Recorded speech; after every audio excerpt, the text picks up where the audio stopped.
Made in the USA. Remember in the old days, they used to have Made in the USA? No longer are we going to allow other countries to break the rules, steal our jobs, and drain our wealth. We must lower the tax on business, one of the highest in the world, and we must repeal job-killing Obamacare. We have to do that. We hope John McCain gets better very soon, because we miss him. He's a crusty voice in Washington. Plus, we need his vote.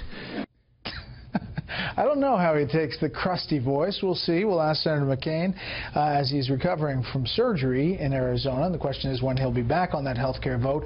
This is we get some new polls about the president's job approval rating. Bloomberg poll on the approval rating, approve 40%, disapprove 56%. You can see the change there from December 2016. Monmouth out with a new poll, the approval at 39%, 52. Interesting poll from the Wall Street Journal. They looked at the counties that voted for Donald Trump and the approval, disapproval, and then the flip counties. These are counties that went for President Obama, then flipped to President Trump in this election. And there you see the disapprove, 51-44, and the surge counties. These are ones that surged to big numbers for Donald Trump, and you can see he's holding strong there, 56-40. Let's bring in our panel. Look at all the elements today. Michael Crowley, Senior Foreign Affairs Correspondent for Politico. Julie Pace, White House Correspondent for the Associated Press. And Matthew Continetti, Editor-in-Chief of the Washington Free Beacon. Okay, Julie, today's push was buy and sell American. How much is that getting through? Well, the White House is trying to make this the message. Really, they've been in this position where every time they feel like they've found their footing, every time they feel like they've hit a positive message, something on the Russia investigation overtakes it. And this is their attempt to be proactive. This is going to be a series of 3 weeks where they're going to be rolling out a theme. They have done this previously, I will say. There was an infrastructure week that was much maligned because we didn't really hear much about infrastructure.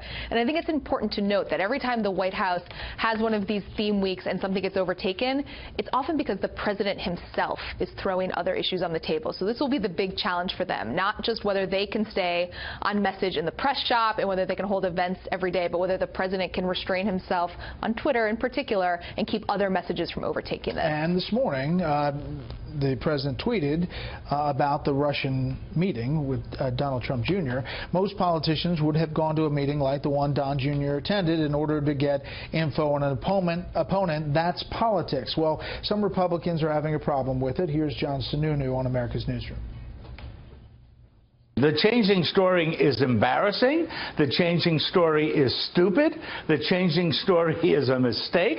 But until the story changes into a specific fact that makes it a violation, it looks horrible, but it's still not a violation of rule, regulation, law, or statute. Michael, you look at those polls, and of course, Trump supporters may say, you know, polls didn't work in the election. Why do they work now? But I found those counties really interesting. The flip counties, the surge counties, there's still strong support for the president, even in this environment where he's under siege. Yeah, I mean, you can't say his poll numbers are good. His poll numbers are pretty bad. But you might have expected them by now to be worse. I mean, they really could be a lot worse. George W. Bush, in his second term, bottomed out at 25%. Trump has not, I haven't seen a single poll where he's broken into the 20s. Bush's second term average was 37%. So it's about where Trump is in some of these polls. Trump is above that. Now, Bush's second. Bush dealt with Iraq and the. Bush had a war where it was terrible. Every day we were seeing stories about more American soldiers killed. This was after Katrina. So real life, I mean, people were dying under the man's watch. It was rough sledding. And so Trump is faring better than that.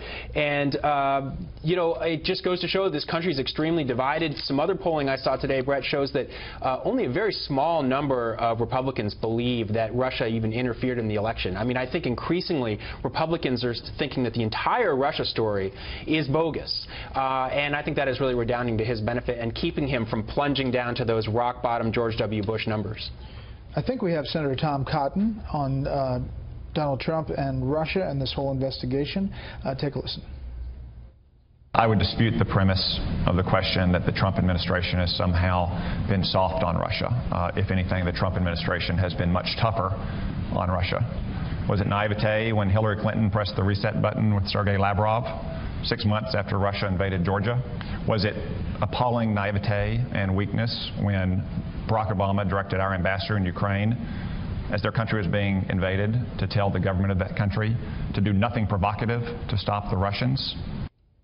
So, Matthew, I mean, the defense there is that they're doing tough stuff on Russia. I guess Senator Cotton's saying that actions speak louder than words, and I think he has a point, that other than the president's rhetoric and friendly tweets, when you get to the actual details of foreign policy, nothing has been done yet in order to really appease Vladimir Putin's government. Going back to the poll, though, I'd say the key number was the flip counties. This is what made Donald Trump president. These are the Trump Democrats, the Trump independents. And the number, the 40% number, has been stable for about 2 months. And what happened 2 months ago? Donald Trump fired Jim Comey. And I think there you see, with the Comey firing onward, he has been unable to get out of the Russia morass. And that's affected his approval among the kind of the soft Trump voters, Brett, the people who kind of voted for Donald Trump because he was, in their view, a better alternative than Hillary Clinton, but still aren't sold on him in the next coming years. The line that it is drowning out his ability to move things, is that real? I think that's part of what's happening here, but look, a lot of the actual action on policy is on the Hill right now, and you have a couple of dynamics that are happening. One, you have Republicans that, separate from Trump, are just uncomfortable with the health care bill that's on the floor right now for the Senate, and that is a policy matter. That's a concern about their own political future. But the reality is that the president doesn't have a ton of sway with some of these members. Someone like a Susan Collins from Maine, who has won as a moderate. Someone like Dean Heller from Nevada, who is staring down a tough re-election fight next year in one of the few battleground states that Hillary Clinton actually won. What can President Trump do to sway them if he's sitting at 40% in his approval rating? He doesn't have a lot of juice with those members. So, yes, it is drowning out his ability to get things done, but there are all these dynamics happening on the Hill that to some degree he's not going to be able to control. We should point out that the president apparently is hosting some GOP senators at the White House tonight for dinner. More of that arm twisting perhaps.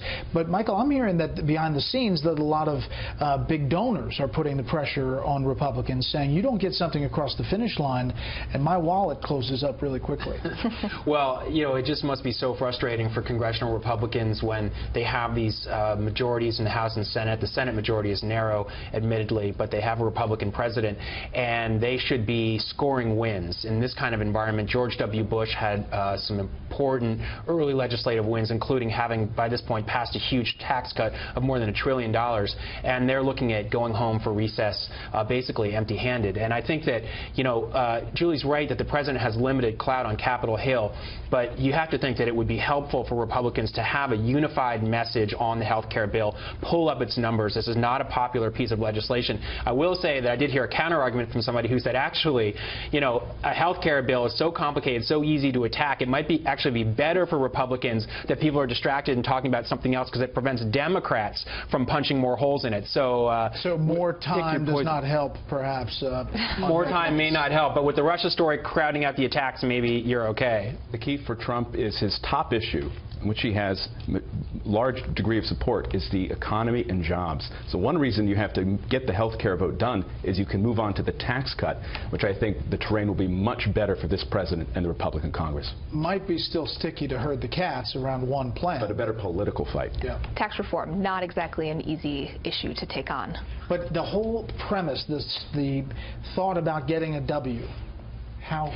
Look, that for Trump, that's more important than the policy detail. The idea, I mean, he said this, if Mitch McConnell can basically send a bill to his desk, he will sign it. That's what he's interested in, not the policy details.